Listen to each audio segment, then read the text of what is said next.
الحمد لله وحده والصلاة والسلام على من لا نبي بعده أما بعد فأعوذ بالله من الشيطان الرجيم بسم الله الرحمن الرحيم إن الله وملائكته يصلون على النبي يا أيها الذين آمنوا صلوا عليه وسلموا تسليما صدق الله العظيم قال النبي صلى الله عليه وسلم من صلى علي صلاة واحدة صلى الله عليه 10 صلوات وحط عنه 10 سيئات ورفعه بها 10 درجات او كما قال عليه الصلاة والسلام۔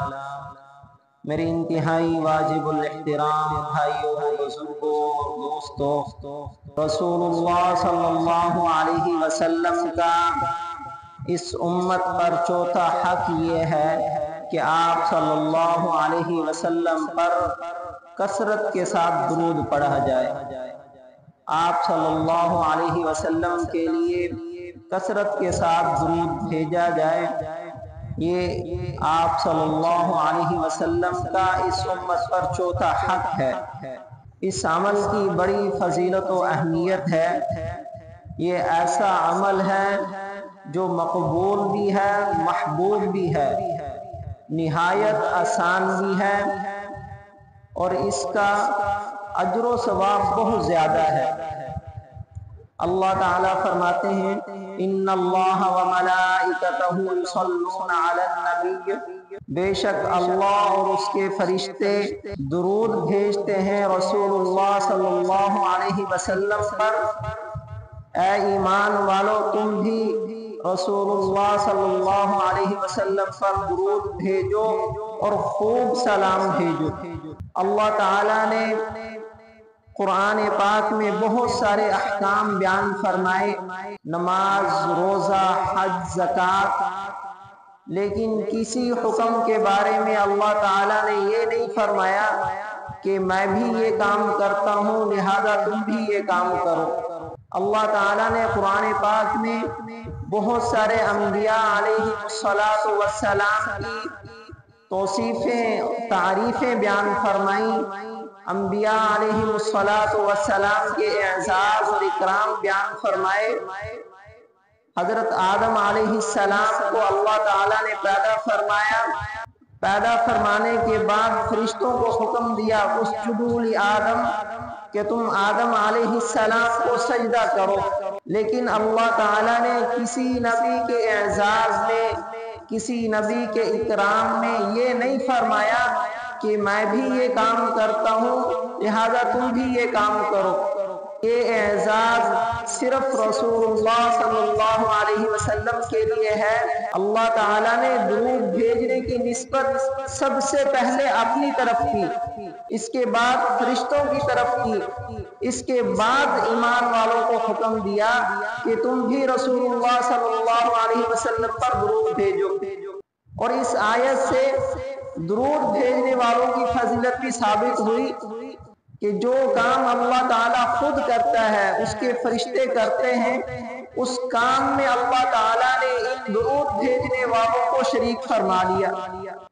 یعنی جو کام اللہ تعالیٰ خود بھی کر رہے ہیں، اس کے فرشتے بھی کر رہے ہیں، اللہ تعالیٰ نے اسی کام میں ایمان والوں کو شریک فرما لیا، اور یہ فرما دیا کہ اللہ اور اس کے فرشتے درود بھیجتے ہیں، اے ایمان والو تم بھی رسول اللہ صلی اللہ علیہ وسلم پر درود بھیجو۔ اللہ تعالیٰ نے اس آیت کو لفظ اِنَّ کے ساتھ شروع فرمایا جو نہایت تاکید پر دلالت کرتا ہے، اور اس کے بعد مضارع کے صیغے کو لائے جو دوام اور استمرار پر دلالت کرتا ہے۔ اس سے آیت کا ترجمہ یہ ہوگا کہ یہ قطعی چیز ہے کہ اللہ اور اس کے فرشتے ہمیشہ رسول اللہ صلی اللہ علیہ وسلم پر درود بھیجتے ہیں۔ اس سے یہ معلوم ہوتا ہے کہ اللہ اور اس کے فرشتے ہمیشہ درود بھیج رہے ہیں، درمیان میں کوئی وقفہ نہیں ہے، کوئی رکاوٹ نہیں ہے۔ ایک منٹ، ایک سیکنڈ کے لیے بھی اللہ اور اس کے فرشتے رسول اللہ صلی اللہ علیہ وسلم پر درود بھیجنا بند نہیں کرتے۔ ہمیشہ اللہ کی رحمتیں رسول اللہ صلی اللہ علیہ وسلم پر نازل ہو رہی ہیں۔ تو اس کے بعد اللہ تعالیٰ نے ایمان والوں کو حکم فرمایا کہ جس طرح اللہ اور اس کے فرشتے درود بھیجتے ہیں، تم بھی رسول اللہ صلی اللہ علیہ وسلم پر درود بھیجو۔ اس آیت کی روشنی میں یہ مسئلہ بھی سمجھ لیں کہ اس آیت سے ہر مسلمان پر پوری زندگی میں ایک مرتبہ رسول اللہ صلی اللہ علیہ وسلم پر درود بھیجنا فرض ہے، خواہ نماز میں یا غیر نماز میں اس سے فرض ادا ہو جائے گا۔ بعض لوگوں کو یہ غلط فہمی ہے، وہ یہ سمجھتے ہیں کہ جس وقت بھی اس آیت مبارکہ کو تلاوت کیا جائے اسی وقت رسول اللہ صلی اللہ علیہ وسلم پر درود پڑھنا فرض ہو جاتا ہے۔ یہ درست نہیں ہے، اس کی کوئی حقیقت نہیں ہے، یہ من گھڑت بات ہے۔ صرف اس آیت سے پوری زندگی میں ایک مرتبہ درود پڑھنا فرض ہو جاتا ہے۔ اب وہ آدمی چاہے نماز میں پڑھ لے یا غیر نماز میں پڑھ لے، اس سے فرض ادا ہو جائے گا۔ احادیث سے یہ بھی معلوم ہوتا ہے کہ ایک مجلس میں اگر رسول اللہ صلی اللہ علیہ وسلم کا نام لیا جائے، اب نام لینے والا اور سننے والا دونوں پر ایک مرتبہ درود پڑھنا واجب ہو جاتا ہے۔ اگر اسی مجلس میں ایک سے زیادہ مرتبہ رسول اللہ صلی اللہ علیہ وسلم کا نام مبارک لیا جائے، اب جتنی مرتبہ رسول اللہ صلی اللہ علیہ وسلم کا نام لیا جائے گا اتنی مرتبہ رسول اللہ صلی اللہ علیہ وسلم پر درود پڑھنا مستحب ہے، افضل ہے۔ لیکن ایک مجلس میں ایک مرتبہ درود پڑھنا واجب ہے جب آپ صلی اللہ علیہ وسلم کا نام مبارک آئے۔ اگر ایک سے زیادہ مرتبہ آئے تو پھر ہر مرتبہ رسول اللہ صلی اللہ علیہ وسلم کے نام کے ساتھ درود پڑھنا مستحب ہے، افضل ہے۔ اسی طرح جو حکم رسول اللہ صلی اللہ علیہ وسلم کا نام مبارک لینے کا ہے یا سننے کا ہے، وہی حکم نام مبارک لکھنے کا ہے۔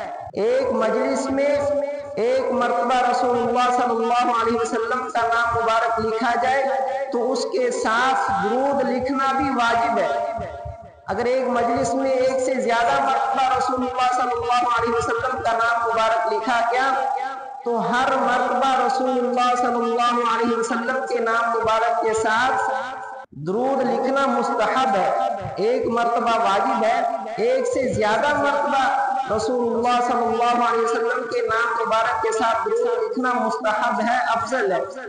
بعض لوگ نام مبارک لینے میں، سننے میں یا لکھنے میں کوتاہی کرتے ہیں۔ جیسے رسول اللہ صلی اللہ علیہ وسلم کا نام مبارک آیا، پڑھنے والا بھی سننے والا بھی درود نہیں پڑھتا تو اس سے واجب چھوٹ جاتا ہے۔ جب واجب چھوٹ جائے تو وہ آدمی گنہگار ہوتا ہے۔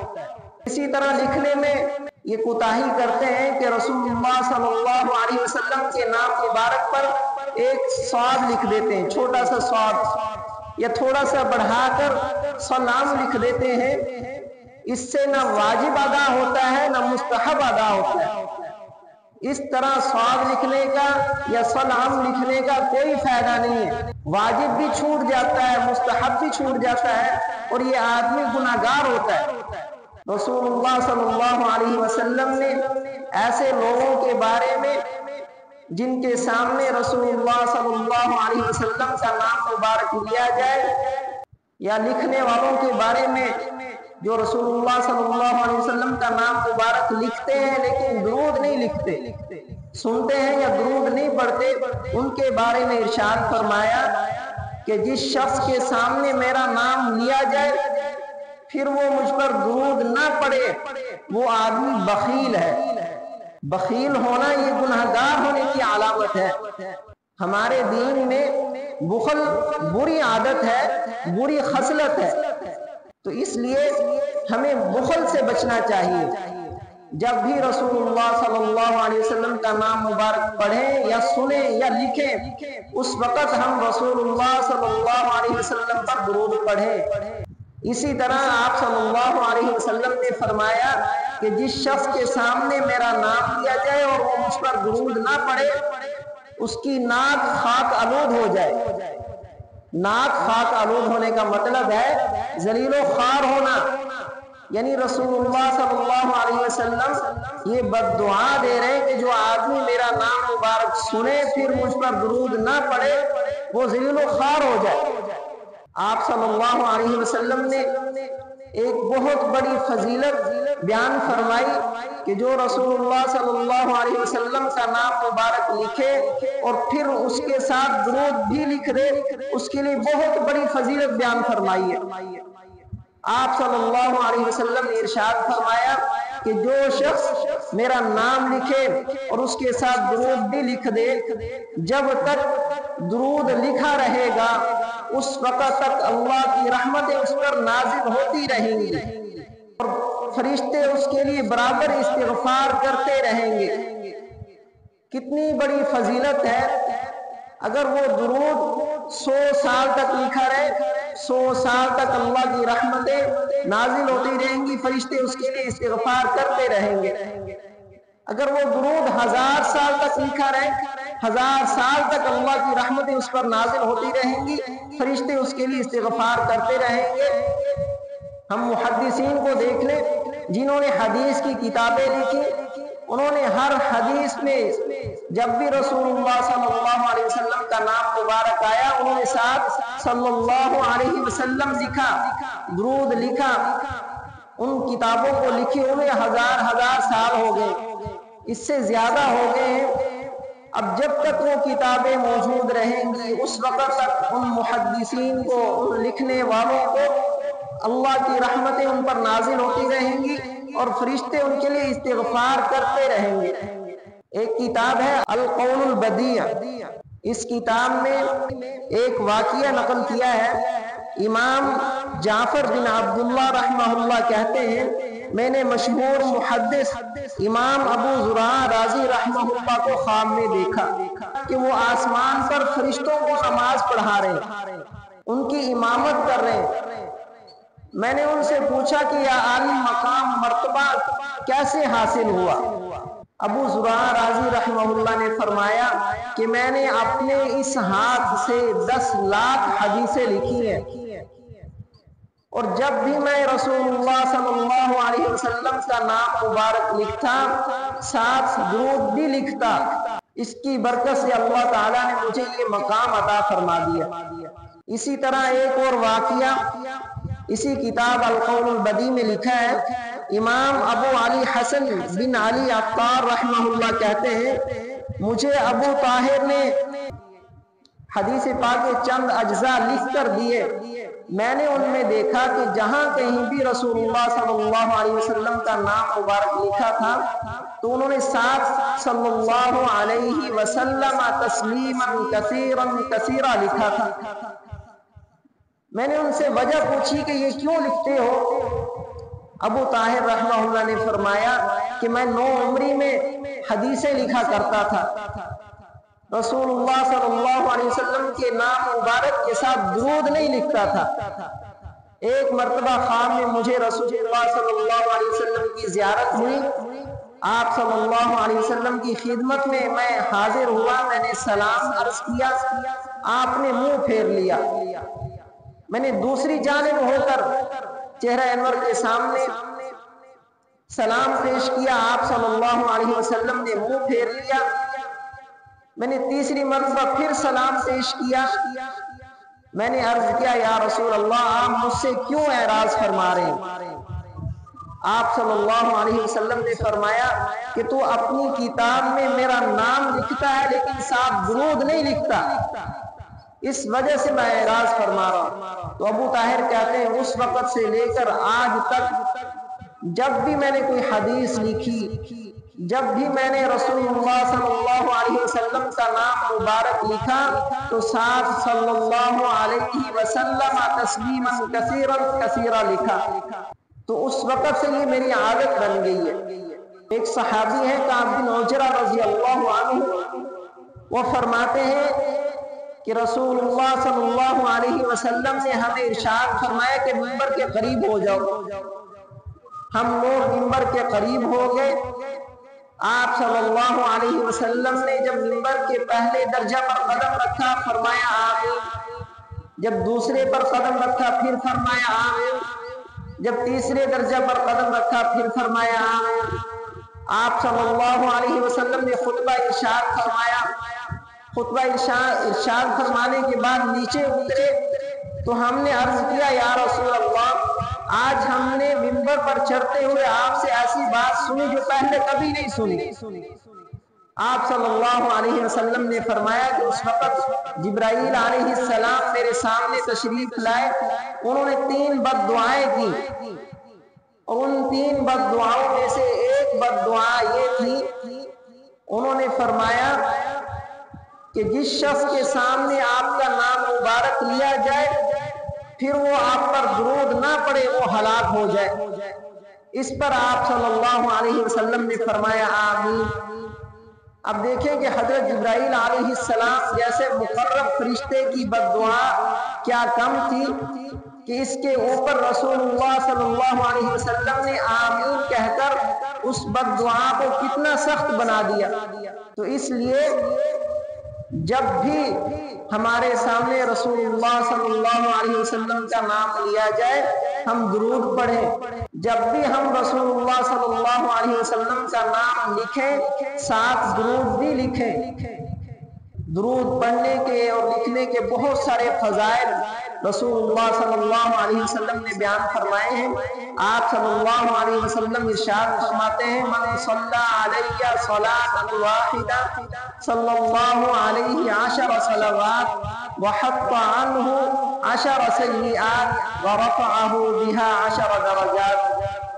آپ صلی اللہ علیہ وسلم نے فرمایا کہ جو شخص مجھ پر صرف ایک مرتبہ درود بھیجتا ہے اللہ تعالیٰ اس پر 10 مرتبہ رحمت نازل فرماتے ہیں، اس کے 10 گناہ معاف فرماتے ہیں اور اس کے 10 درجے بلند فرما دیتے ہیں۔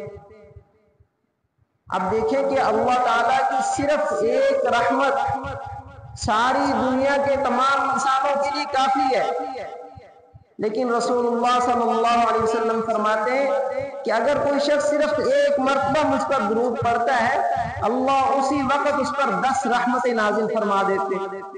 امام ابو حفص سمرقندی رحمہ اللہ اپنی کتاب رونق المجالس میں لکھتے ہیں کہ بلخ میں ایک تاجر تھا، بلخ ایک شہر ہے، وہاں پر ایک تاجر تھا بہت زیادہ مالدار تھا، اس کا انتقال ہو گیا۔ اس کے 2 بیٹے تھے، ان 2 بیٹوں میں آدھا آدھا مال تقسیم ہو گیا۔ اس کے پاس رسول اللہ صلی اللہ علیہ وسلم کے 3 بال مبارک بھی تھے۔ اب 2 بیٹوں نے ایک ایک بال لے لیا۔ ایک بال کے بارے میں بڑے بھائی نے کہا کہ ہم اس کو آدھا آدھا کر لیتے، تو چھوٹے بھائی نے کہا کہ رسول اللہ صلی اللہ علیہ وسلم کے بال کو کاٹا نہیں جا سکتا۔ بڑے بھائی نے چھوٹے بھائی کو پیشکش کی کہ یہ تینوں بال آپ صلی اللہ علیہ وسلم کے تو رکھ لے اور اپنا سارا مال مجھے دے دے۔ چھوٹے بھائی نے اس بات کو خوشی سے قبول کر لیا۔ وقت گزرتا رہا، اللہ تعالیٰ نے چھوٹے بھائی کو بہت زیادہ مالدار کر دیا اور بڑے بھائی کے پاس جو مال تھا وہ سارا ختم ہو گیا، لیکن چھوٹے بھائی کی یہ عادت تھی کہ وہ تھوڑی دیر کے بعد رسول اللہ صلی اللہ علیہ وسلم کے بال مبارک نکال کر دیکھتا، زیارت کرتا اور رسول اللہ صلی اللہ علیہ وسلم پر درود بھیجتا۔ اس کی یہ عادت تھی، تھوڑی دیر کے بعد ان کی زیارت کرتا اور آپ پر درود بھیجتا۔ اللہ تعالیٰ نے اس کی برکت سے اس کو بہت زیادہ مالدار کر دیا۔ پھر دونوں کا انتقال ہو گیا۔ نیک لوگوں میں سے بعض لوگوں کو رسول اللہ صلی اللہ علیہ وسلم کی زیارت ہوئی۔ آپ صلی اللہ علیہ وسلم نے فرمایا کہ اگر کسی کو کسی چیز کی ضرورت ہو تو وہ اس چھوٹے بھائی کی قبر پر آ کر اللہ تعالیٰ سے دعا کرے، اللہ اس کی ضرورت کو پوری کر دیں گے۔ اللہ تعالیٰ نے اس کی قبر کو مستجاب الدعوات بنا دیا۔ یہ صرف رسول اللہ صلی اللہ علیہ وسلم پر درود پڑھنے کی برکت تھی کہ اللہ تعالیٰ نے آخرت میں اس کے درجات اتنے بلند کر دیے کہ اب جو آدمی اس کی قبر کے پاس جا کر اللہ تعالیٰ سے دعا کرتا تو اللہ تعالیٰ اس کی دعا کو قبول فرماتے۔ اب کوئی یہ نہ سمجھ لے کہ قبر پر جا کر غیر اللہ سے مانگنا جائز ہے، غیر اللہ سے مانگنا شرک ہے۔ صرف اللہ تعالیٰ سے دعا مانگنی چاہیے، جہاں مرضی جا کر اللہ تعالیٰ سے دعا مانگے جائز ہے، لیکن اللہ تعالیٰ کے علاوہ کسی اور کے سامنے اپنی ضرورت کو رکھنا، کسی اور سے کچھ مانگنا، یہ شرک ہے۔ اسی طرح شیخ المشائخ حضرت شبلی رحمہ اللہ سے منقول ہے، وہ فرماتے کہ میرے پڑوس میں ایک آدمی تھا، اس کا انتقال ہو گیا، اس کو میں نے خواب میں دیکھا، میں نے اس سے پوچھا کیا گزری، تو اس آدمی نے کہا کہ بہت سخت پریشانیاں گزری، منکر نکیر کے سوال کے وقت بہت گڑبڑ ہونے لگی تھی، اور میں نے دل میں یہ سوچ لیا کہ یہ مصیبت کہاں سے آ رہی ہے، کیا میں اسلام پر نہیں مرا؟ اس آدمی نے کہا کہ میں نے یہ دل میں سوچ لیا کہ میں اسلام پر نہیں مرا، تو مجھے ایک آواز آئی کہ یہ تیری زبان کی بے احتیاطی کی سزا ہے، یعنی دنیا میں جو تو اپنی زبان کا غلط استعمال کرتا تھا، بے احتیاطی سے استعمال کرتا تھا، یہ اس کی سزا ہے کہ اب تجھے منکر نکیر کے سوالوں کے جواب نہیں آ رہے۔ وہ آدمی کہتا ہے کہ جب مجھے ان دو فرشتوں نے عذاب دینے کا ارادہ کیا تو اسی وقت ایک خوبصورت آدمی میرے اور ان دو فرشتوں کے درمیان حائل ہو گیا۔ اس آدمی نے آ کر مجھے فرشتوں کے سوالوں کے جواب بتا دیے، میں نے فرشتوں کو جواب دیا، فرشتے چلے گئے۔ میں نے اس آدمی سے کہا اللہ آپ پر رحم کرے، آپ کون ہیں؟ تو اس آدمی نے کہا کہ میں تیرے درود شریف کی کثرت کی وجہ سے پیدا کیا گیا ہوں، کہ اللہ تعالیٰ نے مجھے تیرے زیادہ درود شریف پڑھنے کی وجہ سے پیدا کیا ہے، اور مجھے یہ حکم دیا ہے کہ میں تیری ہر مصیبت میں مدد کروں۔ تو اس لیے جو آدمی جتنا زیادہ درود پڑھتا ہے اللہ تعالیٰ اس کی اتنی ہی مدد فرماتے ہیں، دنیا میں بھی اس کی مدد فرماتے ہیں، آخرت میں بھی مدد فرماتے ہیں۔ ایک حدیث پاک میں رسول اللہ صلی اللہ علیہ وسلم نے ارشاد فرمایا کہ جو آدمی 100 مرتبہ درود پڑھتا ہے اللہ تعالیٰ اس کی 100 ضرورتیں پوری کرتے ہیں، 30 دنیا میں پوری کرتے ہیں اور 70 آخرت میں پوری کرتے ہیں۔ اب اگر آدمی صبح شام 100 پڑھے تو روزانہ 200 ضرورتیں اس کی پوری ہوں گی، 60 دنیا میں اور 140 آخرت میں ایک دن کی۔ اگر روزانہ کی ہم یہ ترتیب بنا لیں، روزانہ کا معمول بنا لیں کہ صبح بھی 100 مرتبہ درود شریف پڑھیں، شام کو بھی 100 مرتبہ پڑھیں، تو اللہ تعالیٰ کتنی ہماری مدد فرمائیں گے، دنیا میں بھی مدد ہوگی، آخرت میں بھی مدد ہوگی۔ القول البدیع کتاب میں یہ واقعہ لکھا ہے کہ حضرت حسن بصری رحمہ اللہ کے پاس ایک عورت آئی، وہ عورت آ کر کہنے لگی کہ میری بیٹی کا انتقال ہو گیا ہے، میری خواہش ہے کہ میں اس کو خواب میں دیکھوں، آپ مجھے کوئی وظیفہ بتا دیں۔ حضرت حسن بصری رحمہ اللہ نے فرمایا عشاء کی نماز پڑھنے کے بعد 4 رکعت نفل پڑھ، اور ہر رکعت میں سورہ فاتحہ کے بعد الہاکم التکاثر یہ سورت پڑھو۔ 4 رکعت نفل پڑھنے کے بعد لیٹ جاؤ اور سونے تک، جب تک نیند نہیں آتی اس وقت تک درود شریف پڑھتی رہو۔ اس عورت نے ایسا ہی کیا، خواب میں اس کی بیٹی اس کو ملی، اس نے اپنی بیٹی کو دیکھا کہ بڑے سخت عذاب میں مبتلا ہے، تار کول کا لباس اس پر ہے، اس کے ہاتھ جکڑے ہوئے ہیں، پاؤں میں آگ کی زنجیریں ہیں۔ صبح آنکھ کھلی، دوبارہ حضرت حسن بصری رحمہ اللہ کی خدمت میں حاضر ہوئی، اپنا خواب سنایا۔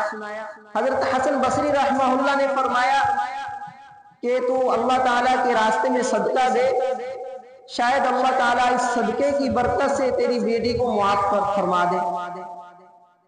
اگلے دن حضرت حسن بصری رحمہ اللہ نے خواب میں دیکھا جنت میں ایک بہت بڑا باغ ہے، اس باغ میں ایک بہت اونچا تخت لگا ہوا ہے، اور اس اونچے تخت پر ایک نہایت حسین و جمیل لڑکی بیٹھی ہوئی ہے۔ اس لڑکی نے خود حضرت حسن بصری رحمہ اللہ سے پوچھا، حسن تم نے مجھے پہچانا؟ حضرت حسن بصری رحمہ اللہ نے فرمایا کہ میں نے نہیں پہچانا۔ اس لڑکی نے کہا میں وہی لڑکی ہوں جس کی ماں کو تم نے عشاء کی نماز کے بعد سے لے کر سونے تک درود پڑھنے کا حکم دیا تھا، میں وہی لڑکی ہوں۔ حضرت حسن بصری رحمہ اللہ نے فرمایا کہ تیری والدہ نے تو مجھے تیرا اور حال بیان کیا تھا کہ تو عذاب میں مبتلا ہے، میں جو دیکھ رہا ہوں کہ تو جنت میں مزے کر رہی ہے۔ اس لڑکی نے کہا کہ میری حالت وہی تھی جو میری والدہ نے بتائی، میں اسی عذاب میں مبتلا تھی، اور میرے سمیت 70,000 آدمی اور اس عذاب میں مبتلا تھے، لیکن ہمارے قبرستان سے ایک بزرگ کا گزر ہوا، انہوں نے صرف ایک مرتبہ درود شریف پڑھ کر ہم سب کو بخش دیا، ہم سب کو اس کا ثواب پہنچا دیا، اور اللہ تعالیٰ نے وہ درود شریف ایسا قبول فرمایا کہ ہم سب کو معاف فرما دیا، جہنم سے نکال کر عالیشان جنت عطا فرما دی، اور یہ عالیشان رتبہ عطا فرما دیا۔ صرف ایک مرتبہ درود پڑھنے کی برکت سے اللہ تعالیٰ نے 70,000 لوگوں کو جہنم سے نکال کر جنت میں ڈال دیا۔ اگر ہم روزانہ ترتیب بنائیں، اپنا معمول بنائیں کہ ہم 100 مرتبہ صبح شام پڑھیں گے، تو اللہ تعالیٰ ہمیں کتنی نعمتوں سے نوازیں گے، کتنی پریشانیوں سے ہماری حفاظت فرمائیں گے۔ اسی طرح رسول اللہ صلی اللہ علیہ وسلم نے ارشاد فرمایا، جو مجھ پر ایک مرتبہ درود بھیجتا ہے اللہ تعالیٰ اس پر 10 مرتبہ رحمت بھیجتا ہے، جو مجھ پر 10 مرتبہ درود بھیجتا ہے اللہ تعالیٰ اس پر 100 مرتبہ اپنی رحمت بھیجتا ہے، جو مجھ پر 100 مرتبہ درود بھیجتا ہے اللہ تعالیٰ اس کی پیشانی پر براءۃ من النفاق و براءۃ من النار لکھ دیتے ہیں۔ یہ آدمی منافقت سے بھی بری ہے اور جہنم سے بھی بری ہے، اور قیامت کے دن اللہ تعالیٰ اس کا حشر شہیدوں کے ساتھ فرمائیں گے۔ شہادت اللہ تعالیٰ ہر کسی کو عطا نہیں فرماتے، یہ خوش نصیب لوگوں کو شہادت عطا ہوتی ہے۔ حضرت خالد بن ولید رضی اللہ عنہ، انہوں نے اللہ کے راستے میں بہت جنگیں لڑی، لیکن اللہ تعالیٰ نے ان کو شہادت نصیب نہیں فرمائی۔ تو شہادت اللہ تعالیٰ خوش نصیب لوگوں کو عطا فرماتے ہیں، لیکن جو آدمی رسول اللہ صلی اللہ علیہ وسلم پر 100 مرتبہ درود بھیجتا ہے اللہ تعالیٰ اس کا حشر قیامت کے دن شہیدوں کے ساتھ فرمائیں گے۔ اسی طرح رسول اللہ صلی اللہ علیہ وسلم کا ارشاد ہے، ان اولی الناس بی یوم القیامہ اکثرہم علی صلاۃ، قیامت کے دن سب سے زیادہ مجھ سے قریب وہ شخص ہوگا جو سب سے زیادہ مجھ پر درود بھیجے گا۔ آپ صلی اللہ علیہ وسلم کا فرمان ہے کہ قیامت کے دن سب سے زیادہ میرے قریب وہ شخص ہوگا جو سب سے زیادہ مجھ پر درود بھیجے گا۔ اب مرنا بھی برحق ہے، قیامت بھی برحق ہے، اللہ کے سامنے پیش ہونا بھی برحق ہے، اور وہاں پر رسول اللہ صلی اللہ علیہ وسلم کی موجودگی بھی برحق ہے، لیکن جو شخص سب سے زیادہ رسول اللہ صلی اللہ علیہ وسلم کے قریب ہو قیامت کے دن، وہ قیامت کی سختیوں سے، قیامت کی پریشانیوں سے اتنا ہی محفوظ ہوگا۔ تو اس لیے ہمیں سب سے زیادہ رسول اللہ صلی اللہ علیہ وسلم پر درود بھیجنا چاہیے، رسول اللہ صلی اللہ علیہ وسلم پر درود پڑھنا چاہیے، اس میں ہمارا اپنا ہی فائدہ ہے۔ رسول اللہ صلی اللہ علیہ وسلم نے ارشاد فرمایا، اللہ تعالیٰ نے ایک فرشتہ میری قبر پر مقرر کر رکھا ہے جس کو ساری مخلوق کی باتیں سننے کی قدرت عطا فرما رکھی ہے۔ جو شخص مجھ پر قیامت تک درود بھیجتا رہے گا وہ فرشتہ مجھ کو اس کا اور اس کے باپ کا نام لے کر درود پہنچاتا رہے گا۔ کہ فلاں بن فلاں نے آپ پر درود بھیجا ہے، فلاں شخص نے جو فلاں کا بیٹا ہے اس نے آپ پر درود بھیجا ہے۔ فرشتہ اس طرح رسول اللہ صلی اللہ علیہ وسلم کو اطلاع دیتا رہتا ہے، اور رسول اللہ صلی اللہ علیہ وسلم کو ہر درود پڑھنے والے کی اطلاع ہوتی ہے، ہر درود پڑھنے والے کی خبر ہوتی ہے۔ ایک واقعہ القول البدیع میں لکھا ہے، محمد بن مالک رحمہ اللہ کہتے ہیں میں قاری ابو بکر بن مجاہد رحمہ اللہ کے پاس پڑھنے کے لیے گیا بغداد میں، ہماری جماعت ان کے پاس حاضر تھی۔ ایک بڑے میاں ان کی مجلس میں آئے، قاری ابو بکر بن مجاہد رحمہ اللہ ان کے استقبال میں کھڑے ہو گئے، ان کو اپنی جگہ پر بٹھایا اور ان سے گھر والوں کی خیریت دریافت کی، اہل و عیال کی خیریت دریافت کی۔ انہوں نے فرمایا کہ رات میرے ہاں بچہ پیدا ہوا ہے، گھر والوں نے گھی اور شہد کی فرمائش کی ہے۔ یہ سن کر قاری ابو بکر بن مجاہد رحمہ اللہ غم زدہ ہو گئے، رنجیدہ ہو گئے۔ اسی غم کی حالت میں بیٹھے بیٹھے ان کو نیند آ گئی۔ رسول اللہ صلی اللہ علیہ وسلم کی زیارت ہوئی، آپ صلی اللہ علیہ وسلم نے فرمایا کیوں رنجیدہ ہوتے ہو؟ علی بن عیسیٰ وزیر کے پاس جاؤ، اس کو میری طرف سے سلام کہو اور اس کو یہ علامت بتاؤ کہ تم ہر جمعہ کی رات سونے سے پہلے 1000 مرتبہ مجھ پر درود پڑھتے ہو، لیکن اس جمعہ کی رات تم نے درود پڑھنا شروع کیا سونے سے پہلے 700 مرتبہ پڑھا تو تمہارے پاس بادشاہ کا آدمی بلانے کے لیے آ گیا، تم وہاں چلے گئے، بقیہ مقدار تم نے وہاں سے واپس آنے کے بعد پوری کی۔ یہ علامت اس کو بتانا اور پھر اس سے کہنا کہ ان بڑے میاں کو 100 اشرفیاں دے دو تاکہ یہ اپنی ضرورت میں خرچ کرے۔ قاری ابو بکر بن مجاہد رحمہ اللہ اٹھے اور ان بڑے میاں کو ساتھ لیا، علی بن عیسیٰ وزیر کے پاس پہنچے، وزیر سے جا کر کہا کہ ان بڑے میاں کو رسول اللہ صلی اللہ علیہ وسلم نے تمہارے پاس بھیجا ہے۔ وزیر اپنی جگہ سے کھڑا ہوا، ان بڑے میاں کو اپنی جگہ پر بٹھایا۔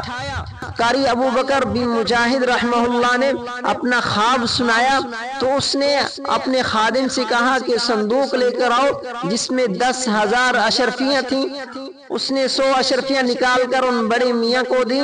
تو یہ واقعہ عرض کرنے کا مقصد یہ ہے کہ رسول اللہ صلی اللہ علیہ وسلم کو ہر درود پڑھنے والے کی اطلاع ہوتی ہے اور یہ بھی پتہ ہوتا ہے کہ فلاں آدمی نے کتنا درود پڑھا ہے۔ رسول اللہ صلی اللہ علیہ وسلم کو ہمارے درود پڑھنے کی اطلاع ہے۔ پوری دنیا میں جہاں کہیں بھی جو آدمی بھی رسول اللہ صلی اللہ علیہ وسلم پر درود پڑھتا ہے، رسول اللہ صلی اللہ علیہ وسلم کو اس کا اور اس کے باپ کا نام لے کر بتایا جاتا ہے کہ فلاں بن فلاں نے آپ پر درود بھیجا ہے۔ لہذا اگر ہم چاہتے ہیں کہ ہمارا نام لے کر، ہمارے والد کا نام لے کر رسول اللہ صلی اللہ علیہ وسلم کو بتایا جائے، رسول اللہ صلی اللہ علیہ وسلم کو خبر دی جائے کہ فلاں بن فلاں نے آپ پر درود بھیجا ہے، تو ہمیں زیادہ سے زیادہ رسول اللہ صلی اللہ علیہ وسلم پر درود پڑھنا چاہیے۔ اللہ تعالی ہم سب کو اس کہے سنے پر عمل کرنے کی توفیق عطا فرمائے۔